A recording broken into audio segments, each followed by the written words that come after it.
The call came at 20:47 in the morning. I know the exact time because I'd been lying awake anyway, the way I always do since Eleanor passed, staring at the ceiling fan going slow circles in the dark. My phone buzzed on the nightstand and I saw my daughter's name and something in my chest clenched before I even answered. Dad. Her voice was wrong. Too quiet, too careful, the way you talk when you're trying not to fall apart. Dad, I need you to come. I'm at Mercy General. Something happened. Are you hurt? A pause that lasted too long. I fell. Down the back stairs at the house. Preston's not here, he's in Dallas for work. I called 911 myself. They brought me in, but Dad. Her voice broke. I need you here. Please. I was already pulling on my jeans. Mercy General was 40 minutes from my place in Decatur, Georgia. Longer at 3 a.m. with my hands shaking the way they were. My daughter Claire is 31 years old. She has her mother's laugh and her mother's stubbornness, and she married Preston Whitfield 2 years ago in a ceremony at his family's estate out in Alpharetta that had 200 guests and a string quartet and a guest list I barely recognized. I'd built furniture for 40 years, custom cabinetry and fine woodworking, and I'd never felt more out of place than I did that afternoon, shaking hands with Preston's father Aldous in a rented suit that didn't fit right across the shoulders. But Claire had looked at Preston like he hung the moon, so I kept my mouth shut about the things that made me uneasy. The way Aldous Whitfield talked over me at dinner. The way Preston's mother Lorene smiled at Claire with her eyes not quite participating. I told myself I was being protective. I told myself every father feels this way. I was wrong about what I was seeing. And I nearly paid for that mistake with my daughter's life. When I got to Mercy General, a nurse walked me back to a curtained bay in the emergency department. Claire was lying on a gurney with a blood pressure cuff on her arm and a bandage on her left temple, and both hands wrapped around a plastic cup of water like it was the only solid thing in the world. Her right wrist was in a splint. A bruise was already darkening along her cheekbone. I sat down in the chair beside her and took her free hand and didn't say anything for a minute. Sometimes you just need to let somebody know you're there. The stairs, I finally said. She looked at the curtain across from us. I slipped. Claire. I slipped, Dad. I looked at the bruise on her face. I looked at her wrist. I looked at the way she was holding herself, very still, very controlled, the way a person holds themselves when movement hurts. Were you alone when it happened? She didn't answer for long enough that the answered itself. I'm 64 years old. I spent 40 years working with my hands, measuring twice and cutting once, learning that the most important thing about any structure is what's holding it up underneath. You can put beautiful trim on a house with a rotting foundation, and it'll look fine for years, right up until it doesn't. Tell me, I said. She told me. It came out in pieces, the way hard things do. Preston had come home from Dallas a day early. She hadn't expected him. She'd been on the phone with her friend Tamara, and she'd heard his voice downstairs talking to someone, a woman, and she'd walked to the top of the stairs to call down to him, and he'd looked up and seen her, and she'd seen his face go from startled to something else, something cold and hard she'd never seen on him before. And then his mother had stepped into the hallway from the kitchen. His mother, Lorene Whitfield, who was supposed to be at her house in Buckhead, who had apparently been at their house all evening, letting herself in with the key she'd insisted on keeping after the wedding. Claire had said something. She couldn't remember exactly what. Something about not knowing he was coming home. Something about why was his mother there at midnight. And then there was a disagreement, Preston's voice getting tight and controlled the way it did. Lorene saying something that Claire repeated to me in a flat voice. She said I wasn't good for you, Preston. She said she'd been trying to tell you for years. And then Preston had moved toward her at the top of the stairs, and Claire had stepped back, and her foot had caught the edge of the top step, and she'd gone down. She said it was an accident. She said Preston had reached out, maybe trying to catch her, she wasn't sure. What she was sure of was that she'd landed hard, that her wrist had buckled under her, that her head had hit the banister on the way down, and that when she looked up from the bottom of the stairs, both of them were standing at the top, looking down at her, and neither one of them came down. She'd called 911 from the floor of her own hallway. Preston had left before the paramedics arrived. He left, I said. He texted me from the car, said he'd call in the morning, that we needed space to cool down. I sat with that for a moment. And his mother? She was gone before I even hung up with 911. The doctor came in then and ran me through what they'd found. Fractured wrist, mild concussion, soft tissue damage along her left side from the fall. She'd need to stay the night for observation because of the concussion. She'd need surgery on the wrist in the morning to set it properly. The doctor left. A different nurse came by. Claire closed her eyes. I sat in that chair next to my daughter's hospital bed, and I thought about the past 2 years. The things I'd let go because I didn't want to be that father. The one who couldn't let his daughter grow up and make her own life. Preston's long work trips. The dinners with his family where Claire always came home quiet in a way she hadn't been quiet before. The one time she'd mentioned carefully that Lorene had opinions about whether they should have children yet, and I'd asked if she was okay and she'd said yes, and I believed her because I wanted to. I thought about my wife Eleanor, who died 4 years ago from a stroke, who would have known something was wrong 6 months into the marriage, who would have shown up at that house in Alpharetta and sat Lorene Whitfield down and had a conversation that would have settled matters then and there. Eleanor had that gift. I never did. I always thought things would work themselves out. At around 5 a.m., after Claire had finally fallen into a medicated sleep, I went out to the parking garage and sat in my truck and called my brother Ray. Ray is 68 and retired from the Fulton County Sheriff's Office after 30 years. He picked up on the second ring, which meant he'd been awake. "Tell me," he said. I told him. When I finished, Ray was quiet for a moment. Then he said, "You still have that key to their place? The one Claire gave you when they were having the deck put in?" "In my glove compartment." "Don't touch anything," he said. "Don't move anything, just look." "I know how to look," I said. "I know you do." Another pause. "You want me to come?" "In the morning," I said, "after her surgery." Claire's surgery was scheduled for 7. I sat with her until they wheeled her back, then I drove to the house in Buckhead where my daughter had been living for 2 years. It was a beautiful house. Preston's family had bought it for them as a wedding gift. 6,000 square feet and a neighborhood where people put flags on their mailboxes and paid other people to walk their dogs. I'd built them a custom mudroom with pull-out drawers and built-in bench seating that Claire had designed herself, sketching it out at my kitchen table one Sunday afternoon with a cup of coffee and a stubby pencil. The house was empty when I let myself in.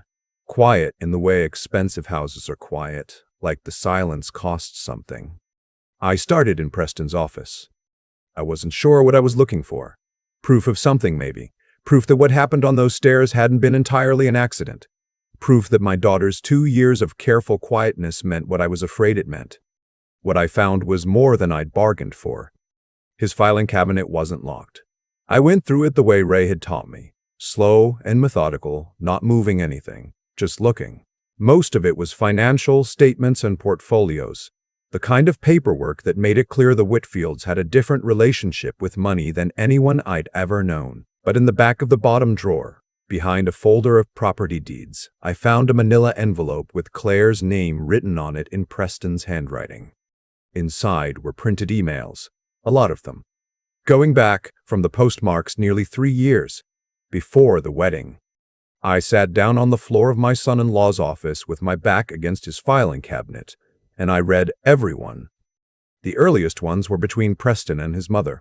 They were dated from the period of the engagement, when Claire and Preston had been together for 8 months and had just announced they were getting married. Lorene had written, "Preston, I've held my tongue as long as I can. This woman is not suitable. I've done some checking. Her father's a tradesman. Her mother's family is from Appalachian, Kentucky, 2 generations back. She has no connections, no background, no prospects of her own. The Whitfield name means something in this city. What you are proposing would diminish everything your grandfather built." Preston had written back, "Mother, I love Claire. I'm asking you to try.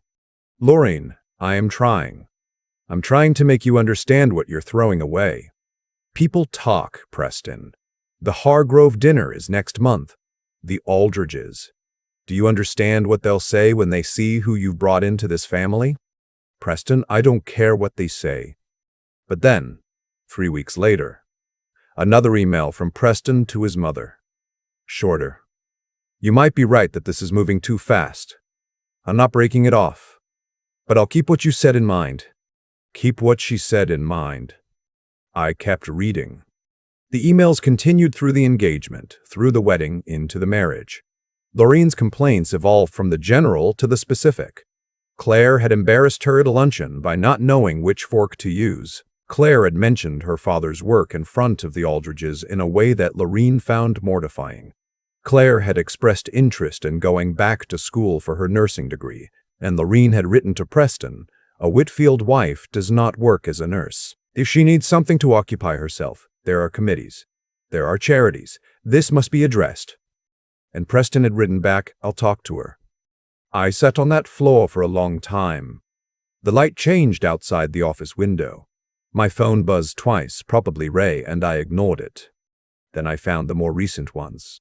From the past 6 months. Claire had told Preston she wanted to start trying for a baby. She'd gone off birth control. She'd bought one of those tracking apps, the kind you use to figure out your cycle. Lorene had found out through Preston, and the emails took a different tone. "This cannot happen yet, Preston. You know how precarious the Aldrich merger is. A baby now would be a distraction at the worst possible moment. Beyond that, I have concerns about the genetic picture. Claire's family history, her mother died young, and we don't know what she died of, not really. There are things that run in families. What my wife Eleanor died of was a stroke at 62 brought on by high blood pressure she'd had since she was 40 and managed imperfectly. There was nothing mysterious about it. Nothing that needed investigating. She died the way plenty of people die. Too soon, too fast, while I was in the next room. Lorene Whitfield had hired someone to look into it. The next email made that clear. She'd paid a private investigation firm in Atlanta. The report was referenced but not attached, which meant Preston had it somewhere else or it had been delivered another way. What the email said was, "The investigator confirms what I suspected. The maternal line is a concern. I've spoken with Dr. Cresswell about this, and he agrees that from a health standpoint, waiting is advisable. Preston, you need to handle this. The birth control situation needs to be reversed without her knowledge if necessary." Without her knowledge. I read that sentence 3 times. Then I took pictures of every email in that envelope with my phone. Then I put the envelope back exactly where I'd found it, and I went and sat in my truck in their driveway, and I called Ray. "I need you to come now," I said. "Surgery went fine," he said. "I already checked. She's in recovery." "Good. Come now." Ray got there in 45 minutes. He came inside, and I sat him at the kitchen table. The same table where Claire had sketched out the mudroom plans with her stubby pencil. And I showed him the photos on my phone. He read in silence. His face went through several things. "Ray's not a man who shows much. 30 years of police work does that to you?" But I watched his jaw go tight and his eyes go flat, and I recognized it because I'd felt the same thing sitting on that office floor. "The part about reversing the birth control without her knowledge," he said. "Yeah. Do you know if that's what happened? Do you know if she's actually been?" "I don't know yet," I said. Ray set my phone face down on the table. He steepled his fingers under his chin. "The fall," he said. "You believe it was an accident?" "I believe she slipped. I believe she stepped back from him and her foot caught the edge. But I also believe he was moving toward her in a way that made her step back. And I believe they both stood at the top of the stairs and watched her lying at the bottom and they left." "That's not nothing." "No," I said, "it's not. Here's what happened next, and I want to be precise about the order because the order mattered. First, Ray called a contact of his at the Atlanta Police Department, a detective he'd worked with named Foley, and told him what we had. Not everything, not the emails yet, but enough to flag that Claire's fall needed a closer look than a simple accident report. Foley said he'd look into it. Second, I went back to the hospital and I sat with Claire when she came out of recovery, and I held her hand while she was still groggy from the anesthesia, and I told her what I'd found. Not all of it. The emails. The part about her being watched. I told her clearly and calmly, and I watched her face change the way a face does when something it already half knew gets confirmed. The birth control, she said. What do you know about that? She stared at the ceiling. 3 months ago, I switched pharmacies. The new one called me to go over my prescriptions, a medication review thing, and the pharmacist mentioned that my birth control refills had lapsed. Said there was a gap of about 4 months where they had no record of me filling it. She paused. I asked Preston about it. He said I must have missed some refills without noticing. I thought I was going crazy. She hadn't been going crazy.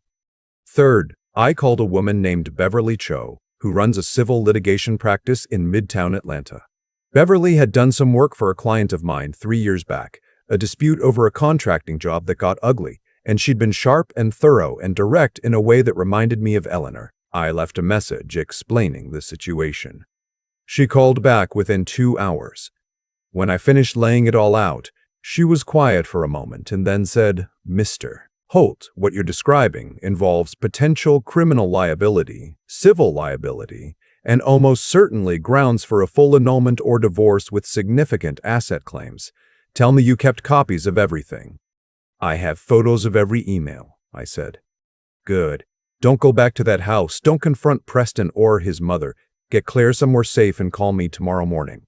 Fourth, Ray made some calls of his own. He had 30 years of relationships in law enforcement in the city, and what he knew, and what I didn't fully appreciate until later, was that Lorene Whitfield was not unknown to people in certain circles.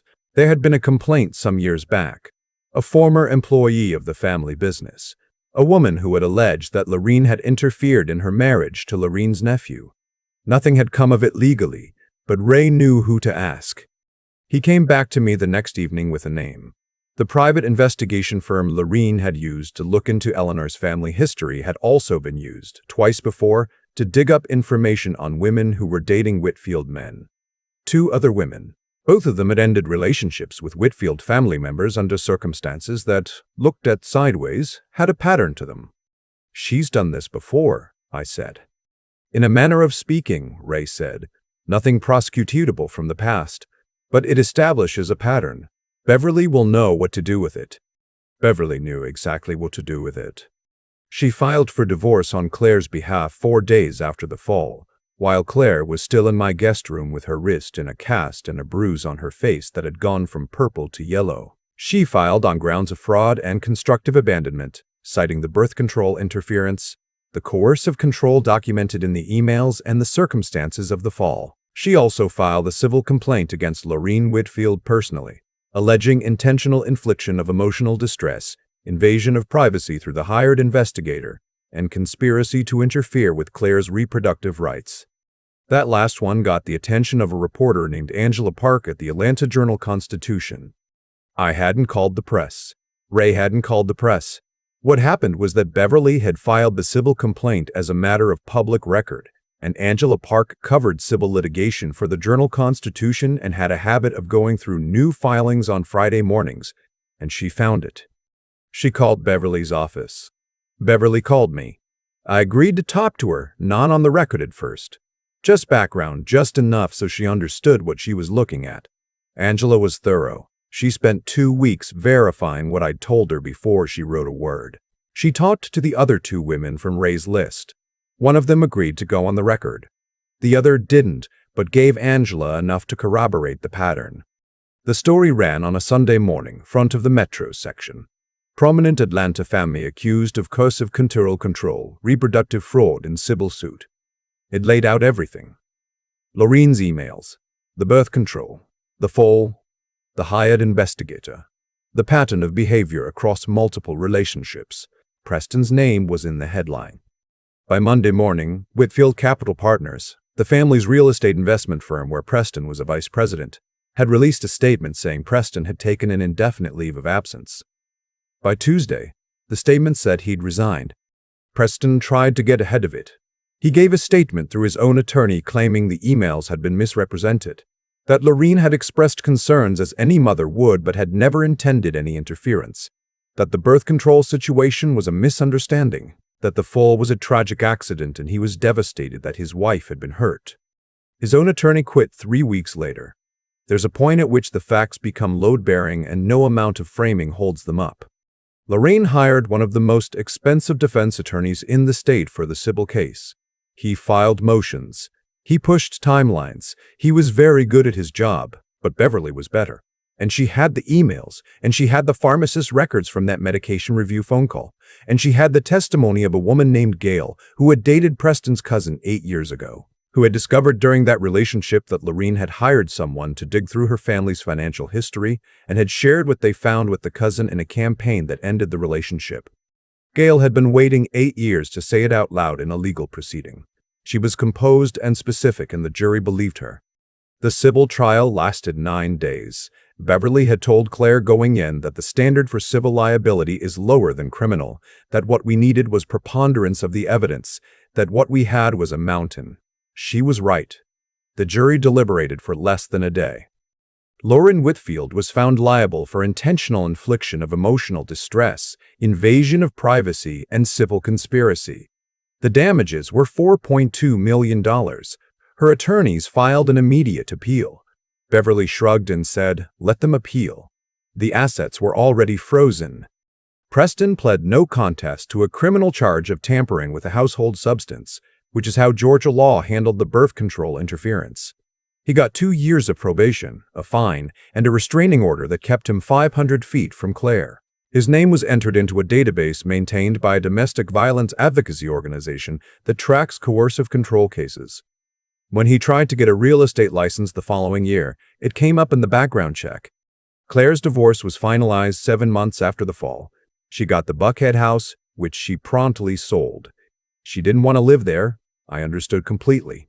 She moved into a rental in Decatur, 3 miles from me. I spent 3 weekends over the spring, building her a proper workshop in the backyard, the kind with good lighting and a solid workbench and pegboard for tools, because she'd picked up woodworking during her recovery and turned out to have a natural eye for it. She builds small things right now, boxes and cutting boards and picture frames, but she's getting faster and more confident, and last month she cut a set of dovetail joints that were cleaner than some I've seen from people who've been at it for years.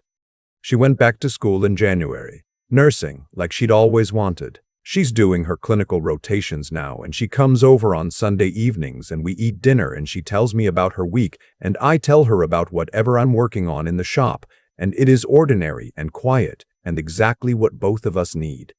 I think about those emails sometimes.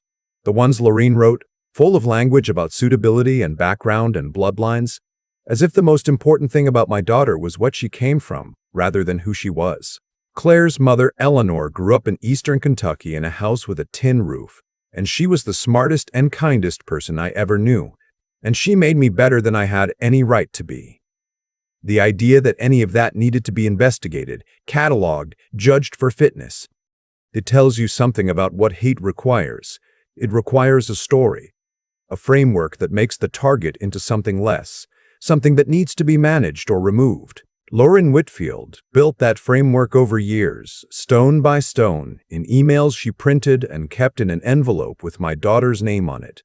And she was so certain of her own rightness that it never occurred to her someone might find them. The appeal was denied 14 months after the verdict. Lorene's attorneys requested a payment plan for the damages. Beverly said no.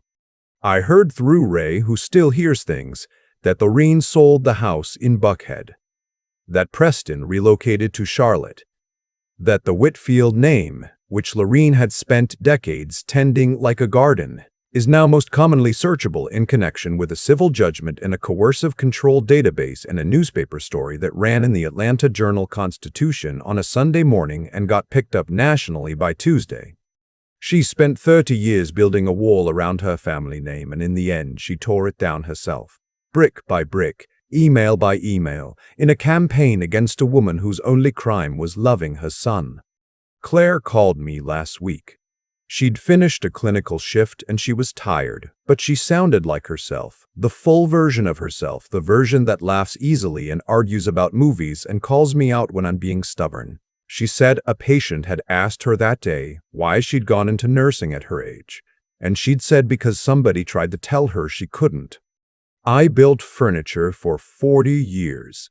I know what it takes to make something that holds. Good wood, true joints, patience, and respect for the material. You can't rush it and you can't fake it, and you can't substitute something inferior and expect it to last. What Lorene Whitfield built was a facade. What Claire is building is real, and that difference, that's everything.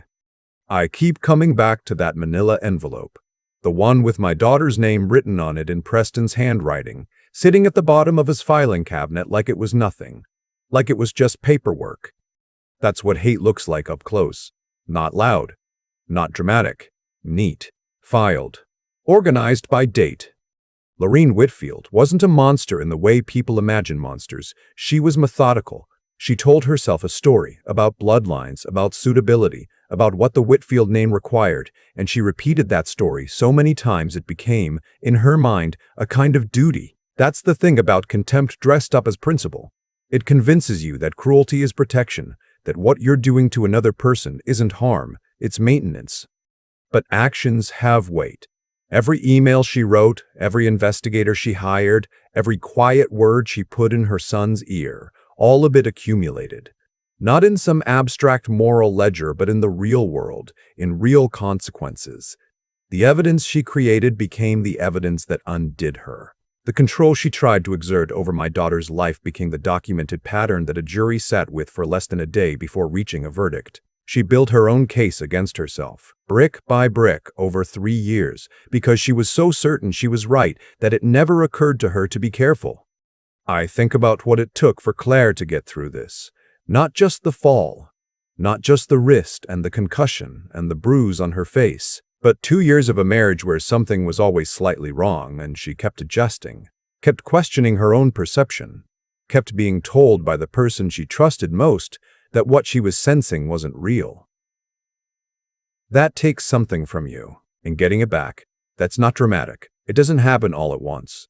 It happens in small things. In a clinical rotation that goes well. In a dovetail joint that comes out clean. In a Sunday dinner where you laugh about something stupid and realize you haven't laughed like that in a long time. What I want anyone listening to take from this is something I had to learn the slow way. Paying attention is a moral act. I saw things in the early years of Claire's marriage that made me uneasy. And I chose not to look closely because I didn't want to interfere. Didn't want to be wrong. Didn't want to be that father. That hesitation cost my daughter 2 years. I tell myself she would have found her way out eventually. And I believe that's true because she's her mother's daughter and her mother was the strongest person I ever knew. But the willingness to look clearly at what's in front of you, to trust what you're seeing even when it's inconvenient, is not optional, not when someone you love is involved. There's something else. Claire didn't just survive this, she built something from it. She's going to be a nurse. She's going to sit with people on their worst days and know from the inside what it means to have someone stay. That's not a small thing. That's a life shaped by what she went through, turned outward toward other people. You can't plan for that. You can only choose when something terrible happens to you, whether to let it make you smaller or whether to carry it forward into something worth doing. The Whitfield name is gone now, not erased exactly. It's in court records, in news archives, in a civil judgment that took most of what Lorene spent her life accumulating, but it means nothing. It carries nothing forward. My granddaughter doesn't exist yet, but Claire will have children someday, and they'll know who their grandmother was. They'll know what she survived and what she built afterward. That's the inheritance that lasts.